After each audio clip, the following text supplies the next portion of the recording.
Iba't ibang klase ng babae kung mag-aasawa ka. Kapag nag-asawa ka ng babaeng independent at business-minded, accept the fact na hindi niya maaasikaso ang bahay niyo 24/7.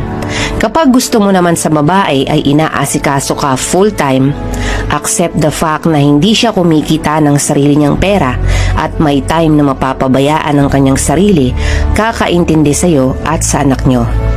Kapag gusto mo ng babaeng makinis, maputi, at chicks na chicks, accept the fact na kapag inasawa mo yan, kailangan mong sagutin ang lahat ng expenses niya sa beauty products to maintain her beauty.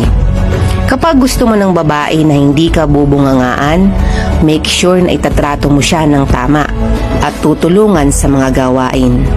Kapag gusto mo sa babae na supportive siya sa'yo at hindi pinaghihigpitan, make sure na alam mo ang limit para magkaroon siya ng mas malaking tiwala sa'yo. Remember, a woman is a reflection of how you treat her. Kaya hanggat maaari, babaan ang expectations sa isang babae. Dahil walang taong perpekto,